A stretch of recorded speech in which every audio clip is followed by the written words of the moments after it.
Hello everyone, how is it going? Today I'm going to do a video that I'm actually very excited for because I've never really done a video on this side of my life, but it is actually one of my biggest hobbies, and so I'm excited to share it with all of you. Hopefully you can find something helpful in this video that will maybe help you get started writing. So as you can see from the title of this video, I'm going to be talking about how I wrote 500,000 words in 18 months, or a year and a half. Now this might sound like a lot, and it is a lot. Even sometimes to me now, I think back on it and I'm like, wow, that was a lot of writing. All of this occurred from June 2016 to January of 2018 when I was in college. I'd always written a little bit when I was younger, but I didn't really get back into it until freshman year of college, and this was because I was bored. I know it sounds weird to say that I was bored in college, but I was used to high school where I spent almost all of my time either in class, doing homework, or playing varsity sports, so I had basically no time, and my only hobbies were reading and playing video games. So when I got to college and I would suddenly have these days where I was only taking 1 or 2 classes a day and had the rest of the day to just do whatever I wanted, I didn't really know what to do with myself. The transition from high school to college classes for me was not really that difficult, and so I didn't really spend a lot of time doing work or studying, and so I started writing. And these 500,000 words encompassed a 4-book series and parts of another few books that I would kind of go off on tangents and start writing when I got inspired. So the first thing I want to talk about is the planning versus pantsing debate. If you don't know, planning means that you plan out the entire book before you write it, so you have an outline, very detailed, that tells you exactly what to write in what order. Pantsing basically just means you fly by the seat of your pants. You just kind of write wherever inspiration takes you and hope for the best. For the first draft of a book, I am normally a planner-pantser combo. I normally plot out the general structure of the book, get to know the characters a little bit, plan out the world, get a feel for the setting and the conflict. Then I'll just write a sentence or two describing each scene, you know, just like, they do this, then they do this.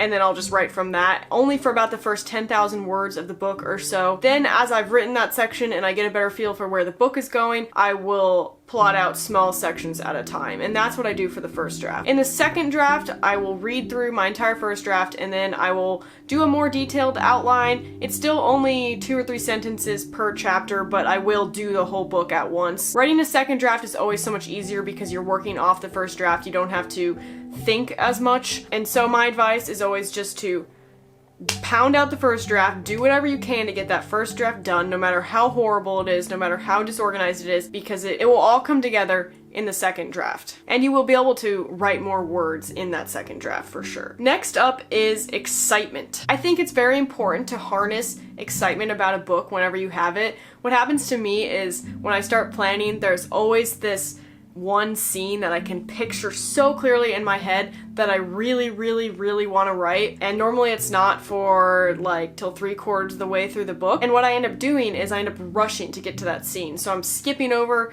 important things that happen or should happen in the book in order to be able to write that scene, and so I've realized it's actually better for me to just write any scene that I'm really excited for off the bat, because it gets it out of my head and lets me work on other things. And you'll probably end up changing that scene anyway later, so you might as well just, you know, run with your excitement wherever it takes you so that you can get those words out. Another tip I have is to reread what you wrote. I know a lot of people don't like doing this because sometimes it can make them feel bad about themselves if they reread what they wrote and they don't enjoy it, but at least for me personally, I like what I write most of the time, and so when I reread it, it gives me fuel to keep going because I think, wow, this actually turned out okay, and now I have all these ideas. Sometimes you don't even realize where the plot can take you until you've noticed this one little thread that you would put in earlier in the book, and then you reread it and you're like, wow, I can totally take that somewhere. And over the long term of writing a series, it's super helpful to just know your book inside and out,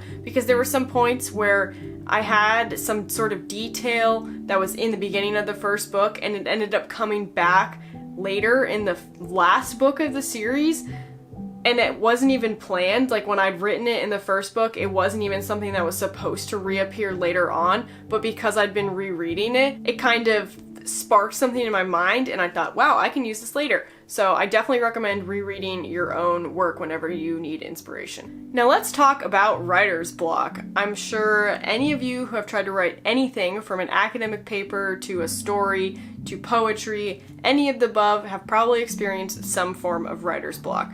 Now what I've come to realize over the years, and obviously this is just my personal experience, so take from it what you will, is that my writing is the same whether I have inspiration or not. And I've told this to a lot of people and they don't believe me at first, and then they go back and reread their writing and they realize that they can't actually tell what they wrote when they were feeling inspired and what they wrote when they weren't feeling inspired. The only difference is how long it takes me to write those words. So it could take me an hour to write 2,000 words, or it could take me an hour to write 100 words. So I try to write at least a little bit every day, and eventually you will break free from that block. However, if you're still having problems with writer's block, one of the other things I'll do sometimes is work on other parts of my story that don't involve the writing. So I'll go on Pinterest, I'll look at fantasy art of characters and scenes, and that sometimes helps free me from whatever problem my mind is having, because I'll get re-inspired by seeing all the beautiful art. And this will also help you later on having a better picture for your world. It's just something that a lot of people will do at the beginning of their book if they're big planners, but you can do it in the middle, at the end, whenever. I've also realized that I don't really struggle with writer's block during really busy periods in my life.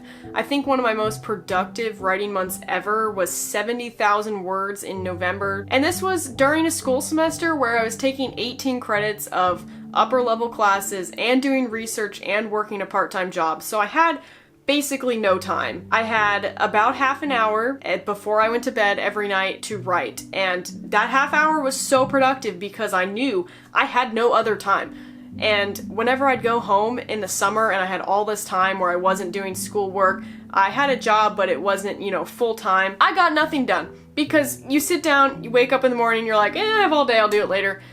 And then there's just so many other things that distract you. And I just have found that I'm not as productive as I could be for the fact that I have all that time in the day. So it actually helps me to schedule as much stuff as possible in my day so that when I actually sit down to write, my brain is like, all right, you got no other choice. You gotta do it now. One of the other things that really helps me with writer's block is in having an online community. So for me, my immediate online community is probably one of my friends who also edits my books, and she reads the chapters pretty much as I write them. So having that social kind of pressure to finish a chapter so that someone can read it has been really helpful for me, because even if I lose excitement, normally she is really excited to read what happens. And since she is caught up to what I'm writing, if I ever have any problems that I can't think through, I can explain it to someone who already knows what's happening in the world rather than trying to work it out with another friend who literally has no idea what's happening. Writing websites can also provide a good community for you if you don't have anyone in your IRL life. This can be helpful because you'll get immediate feedback on your work, but it can also kind of lead to burnout. You are also going to get negative feedback, and if you're not prepared for that, it can kind of make you feel unmotivated. I also really recommend trying to do NaNoWriMo, which stands for National Novel Writing Month.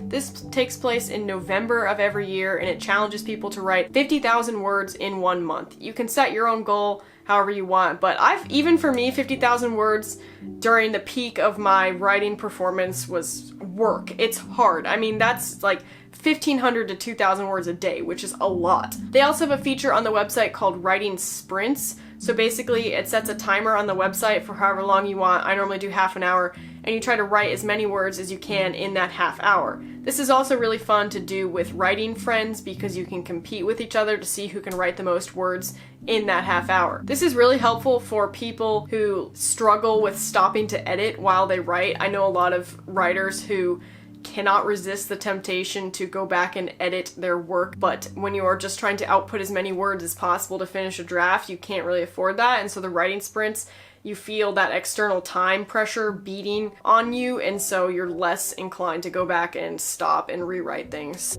And finally, I want to talk about what was my biggest setback to writing more, and that was physical limitations. I still have wrist problems from that few years in my life where I was just pounding away on my little Lenovo laptop with absolutely no support for my hands or my wrists. I had a whole period my sophomore year of college where every day that I would go to bed, my hands would just go numb and I couldn't feel them at all, and I had so much anxiety over that I literally thought I was dying. And then I realized that I wasn't dying, I literally just was developing carpal tunnel. And you know, as a 23-year-old, then 19-year-old, was not really something that I wanted in my life that early.